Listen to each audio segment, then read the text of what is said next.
시간 내주셔서 감사합니다. 저는 파마벤처스의 이상윤이라고 합니다. 영어 이름은 루클이고요. 오늘 이렇게 아직 코로나 상황이 완전히 정리되지 않은 상황에서 여기까지 발걸음 해주시고 또 이제 수많은 분들께서 온라인으로 참석해 주셨는데 저희 파마벤처스 팀을 대신해서 정말 깊은 감사의 말씀을 드립니다. 오늘은 아까 상임 연구님께서 말씀하셨듯이 4개의 세션으로 진행되어 있고 그리고 이제 제 첫 세션은 이제 바이오 산업 라이센싱 거래 시장 최근 5년간의 동향을 분석하는 세미나 주제로 구성해 보았습니다. 먼저 세미나를 시작하기 전에 간략한 저희 회사의 소개를 드리겠습니다. 저희는 영국에 있는 헬스케어 전문 거래 전문 자문사고요. 이제 한 29년 정도의 업력을 가지고 있는 오래된 자문사입니다. 근본적으로 투자은행들이 진행하는 뭐 인수 합병, 이제 펀드레이징, 그다음에 이제 가치 평가 등의 이제 업무도 진행하지만 주로 이제 헬스케어 전문 기업으로서 기술 사업화 그리고 사업 개발 등 해외 사업 개발 등의 서비스를 제공해드리고 있습니다. 그리고 이제 저희 회사는 글로벌하게 지금 현재 비즈니스를 하고 있고요. 아무래도 영국 회사다 보니까 이제 유럽에 있는 거래들을 많이 진행한 경험이 있지만 최근에는 미주 그리고 이제 호주, 그리고 아시아 쪽에 있는 많은 기업들과 협업을 하고 있습니다. 이 지도에서는 굉장히 작게 보이지만 이제 한국에 있는 기업들과도 최근 5년 사이 수많은 협업을 해왔는데요. 이제 올해로 들어서 30번째 이제 프로젝트를 맡고 있습니다. 한국 기업들과. 그리고 이 슬라이드에서 보시면은 저희들이 이제 지금까지 진행했던 키 딜들에 대해서 이제 정보를 받으실 수 있는데요. 보시면 아시다시피 몇 가지 한국 기업들의 이름을 보실 수 있을 겁니다.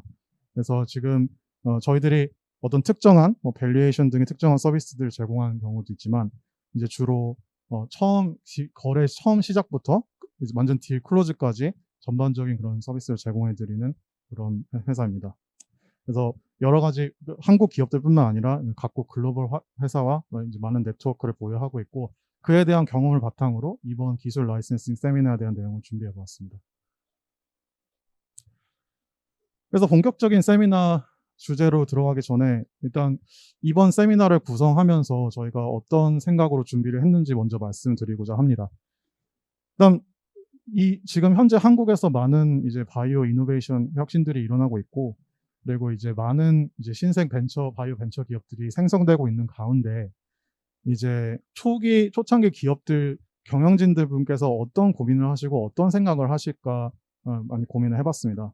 그래서 정말 어떤 혁신적인 원천 기술 또는 지적 자산이 있으신 기업들이 과연 성공적인 사업화를 위해서 어떤 전략적인 질문을 답해야 하는가 총 4가지 질문을 저희들이 이번 분석에서 진행해 봤고요. 그래서 첫째로 어떤 질환, 어떤 질병의 약물을 개발할 것인가, 어떤 문제를 해결할 것인가, 그리고 요즘 트렌드에 내가 지금 가지고 있는 기술이 다른 물질들에 비해서 어떤 경쟁력이 있고 어떤 트렌드가 있는 것인가, 그리고 세 번째로 이제 요즘에 플랫폼 기업들이 많이 이제 신생하고 있는데 과연 지금 현재 제품을 개발하는 것이 중요한지 아니면 플랫폼 기술을 따르는 비즈니스 모델이 더 효과가 있는지 이제 그런 주제도 한번 이제 연구해 봤고요.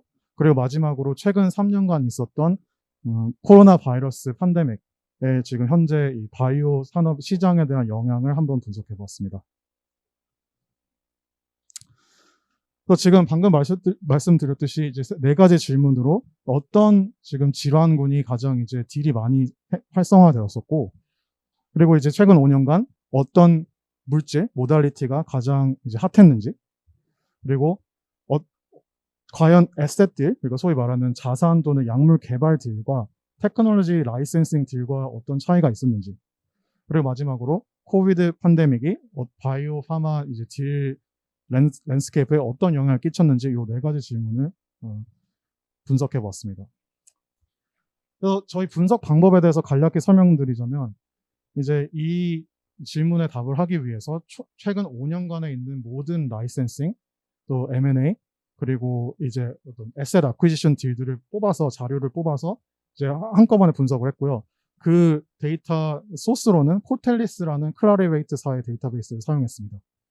그래서 총 2016년, 2017년부터 2021년까지 5, 6년간의 데이터를 총 이제 종합해본 결과 총 4,596개의 딜을 이번 분석에서 사용했고요. 그리고 이제 이 데이터베이스가 포함하고 있는 것이 이제 기업들뿐만이 아니라 대학 또는 연구기관에서 나온 딜도 있었기 때문에 그런 딜들은 이 분석에서 제외했습니다.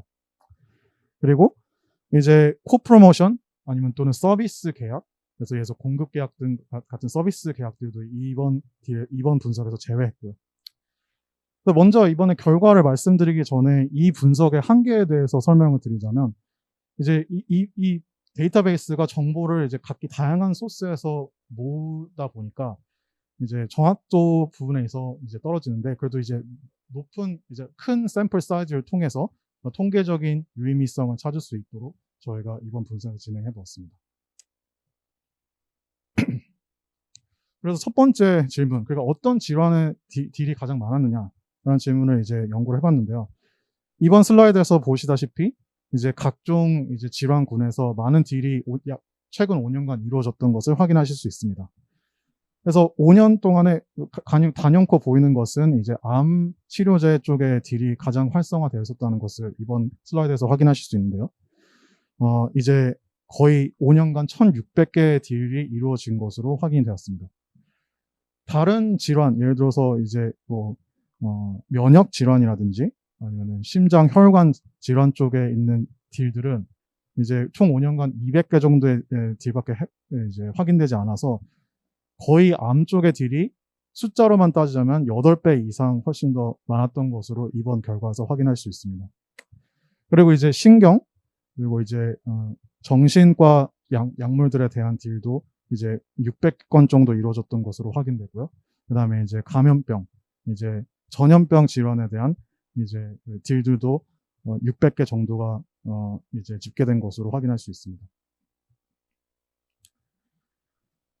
그래서 이번 테이블에서는 이제 통계적인 분석을 해봤습니다. 이제 아까 말씀드렸듯이 코텔리스라는 데이터베이스가 완벽하지 않기 때문에 이제 재무적인 데이터, 그래서 총 딜의 액수가 얼마인지가 나와 있지 않은 딜들도 많아서 그 액수 정보가 이제 이미 구비되어 있는 딜들만 뽑아서 따로 분석을 했기 때문에 약간 샘플 사이즈가 방금 슬라이드보다 줄어들었습니다.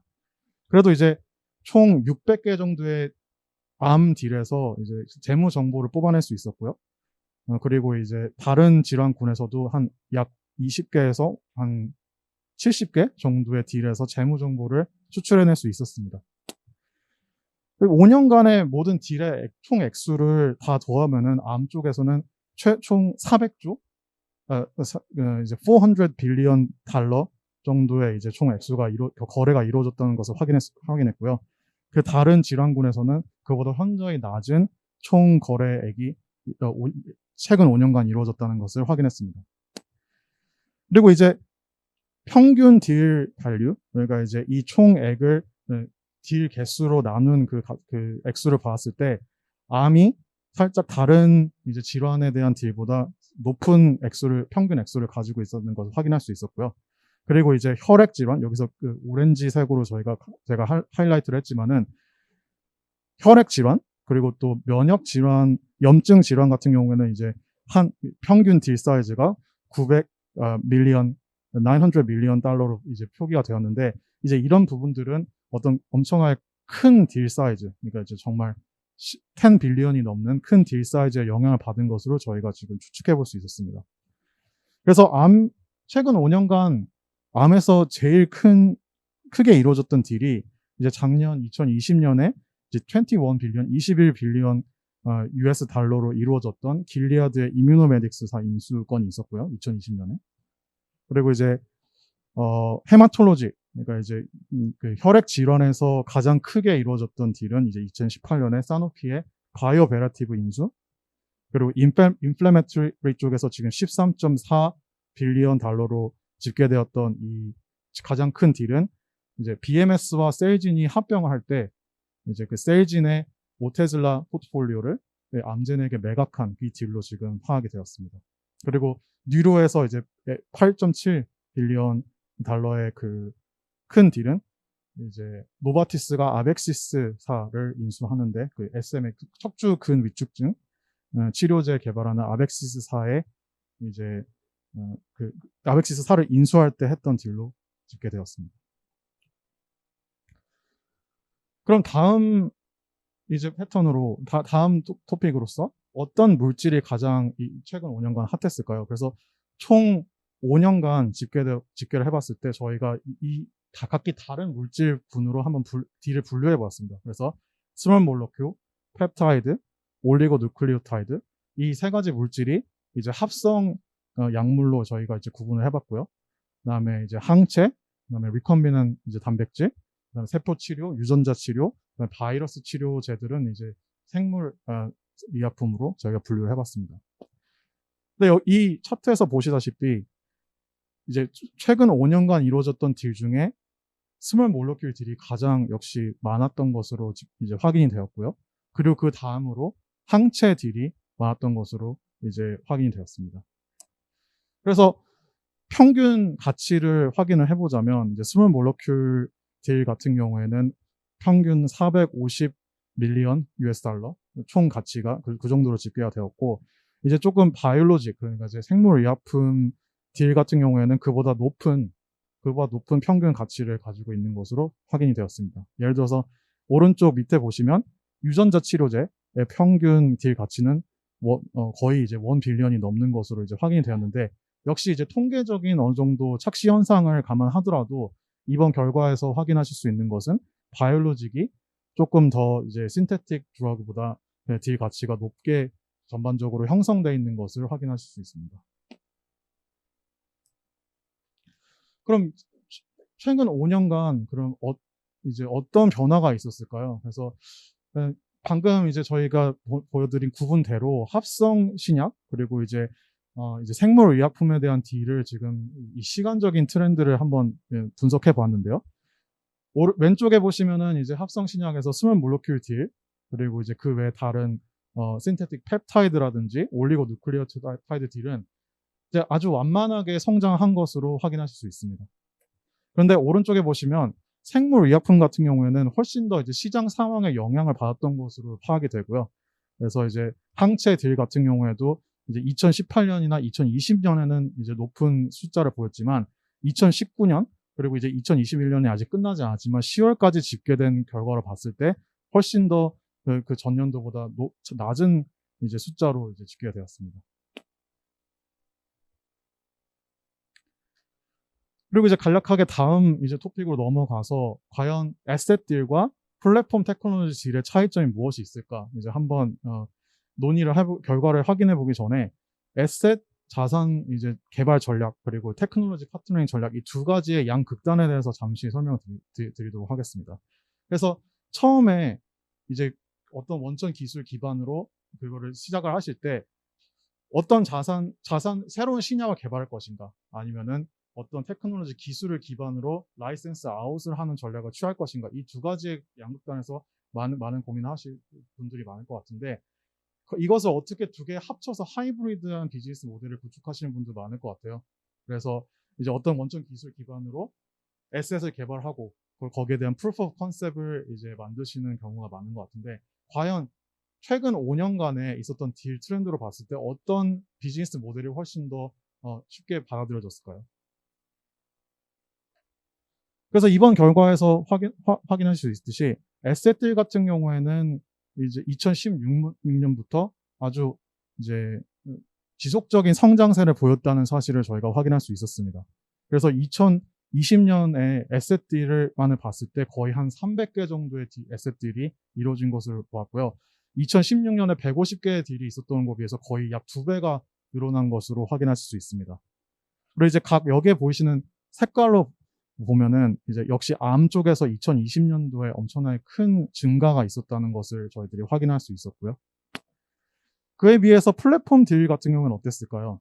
지금 여기에서 오른쪽에서 있는 차트에서 보시다시피 이제 드러그 딜리버리, 그러니까 이제 어떤 운반 기술, 그다음에 드러그 디스커버리, 개발 기술, 공정 기술, 그리고 어떤 이제 모디피케이션 테크놀로지들을 이제 해봤을 때 플랫폼 테크놀로지 딜은 디스커버리 딜이 가장 이제 많이 관측되었습니다. 그러나 전반적인 테크놀로지 딜의 숫자를 개발해 봤을 때, 숫자를 파악해 봤을 때 거의 이제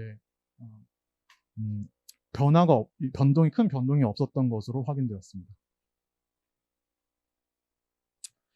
그리고 한 가지 저희가 이번 분석을 하면서 또 찾아낸 이제 한 가지 트렌드가 뭐였냐면, 플랫폼 딜 같은 경우에는 어떤 플랫폼 딜을 전문적으로 하는 회사들이 파악이 됐다는 것이었습니다. 그래서 이번 슬라이드에서 보시다시피 어떤 특정한 회사들, 플랫폼 딜을 전문적으로 하는 기업들이 있었고요. 이 딜들이 5년간의 기간 동안 거의 한 35개, 즉 가장 딜을 많이 진행했던 리간드 파마스티컬 같은 경우에는 5년 동안 35개의 딜을 진행했었습니다. 즉 1년에 거의 한 7개 정도의 딜을 진행했다는 말이 되는데, 그만큼 이제 플랫폼 기술 라이센싱에 포커스를 두는 회사들이 이러한 비즈니스 모델을 구축하고 있는 것을 확인할 수 있었습니다. 그럼 마지막으로 코로나 팬데믹의 영향에 대해서 잠시 살펴보겠습니다. 이제 여러분도 아시다시피 2020년 한 2월, 3월서부터 그 코로나 팬데믹 때문에 전 세계가 이제 락다운에 걸렸었는데요. 과연 바이오 파마 딜 메이킹 이 산업 전반에 코로나 바이러스가 어떤 영향을 가져왔을까요?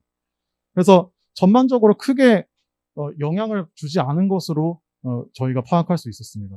그래서 이 분기별로, 오른쪽에 분기별로 딜 볼륨을 분석해 본 결과를 보시면, 이제 가장 코로나 바이러스가 심했던 2020년 2분기 때 오히려 딜 볼륨이 살짝 늘어난 것으로 확인할 수 있고요. 전반적으로 3분기, 4분기 또한 그 전년도보다 훨씬 더 높은 딜 볼륨을 확인할 수 있었습니다. 그리고 전반적인 딜 가치, 밸류에 대해서 또한 분석을 해봤는데, 이번 차트에서 보시다시피 이제 오렌지 라인에 있는 이제 이동 평균을 보시면 2020년 코로나 바이러스 팬데믹 이후 굉장히 딜 밸류가 높아진 것을 확인할 수 있습니다. 그리고 이제 그 전반적으로 왜 이런 현상이 일어났는지 좀 보면은 전반적으로 돈이 시중에 많이 자금이 풀려서 중앙은행에서 이제 주식 시장이나 다른 시장에서도 전반적인 자산 가격의 상승을 확인할 수 있었는데, 이번 딜 거래 시장에서도 그런 전반적인 상승 효과가 나타난 것을 확인할 수 있었습니다.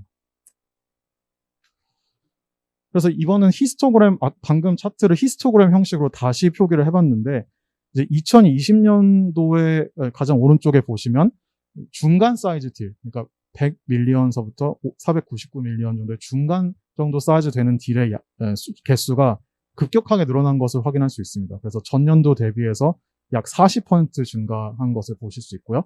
그리고 정말 큰 사이즈, 500밀리언 달러 이상의 사이즈의 딜들도 굉장히 많이 늘어난 것으로 확인할 수 있습니다.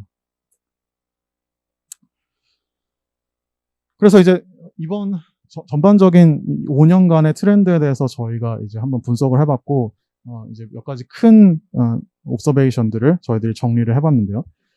또 여러분도 아시다시피 온콜로지의 약물이 가장 많고, 그 5년간의 그 온콜로지 약물들이 가장 많이 거래되었다는 것을 이번 분석에서 확인할 수 있었습니다. 그리고 물론 다른 질병 질환에서도 정말 큰 딜, 그러니까 이제 1 빌리언 달러가 넘는 그런 큰 딜들도 관측이 되었지만, 전반적으로 평균을 따져봤을 때 다른 질환들은 평균 딜 사이즈가 좀 더 낮은 것을 확인할 수 있었습니다. 그리고 이제 바이올로지컬 드러그와 신테틱 드러그, 합성 약물에 대한 차이점도 저희가 찾아낼 수 있었는데요. 그래서 이제 가치로 따져봤을 때 생물의약품, 바이올로지컬 드러그가 거리가 좀 더 높게 되는 현상을 저희가 발견할 수 있었고요. 그리고 이제 에셋 딜과 플랫폼 딜에 대해서 저희가 분석을 해봤을 때, 최근 5년간 이제 에셋 딜의 숫자가 훨씬 더 높아진 것으로 확인을 해서 에셋 딜에 대한 이런 선호도가 높아진 것으로 저희가 확인할 수 있었습니다. 그리고 마지막으로 코로나 팬데믹의 영향 때문에 이제 경제가 셧다운이 됐음에도 불구하고 이쪽 제약 바이오 산업에 있는 딜의 트렌드는 오히려 증가한 것으로 저희가 확인할 수 있어서, 이제 앞으로 이런 트렌드가 계속 지속될지는 저희가 한번 지켜봐야 되겠지만, 이런 코로나 바이러스 팬데믹에 오히려 긍정적인 효과가 있었다, 저희들이 이번 분석에서 확인할 수 있었습니다. 이번 이제 5년간의 딜 분석에서는 이제 이런 결과를 보여드렸고요. 다음 세션에서 저희 에이드리언 부사장님께서 지금 이제 이 빅파마들과의 이제 경험을 토대로 이제 어떤 요인들이 이 거래에 대한 성공을 좌지우지하는가 이런 부분에 대한 말씀을 해주시겠습니다. 시청해 주셔서 감사합니다.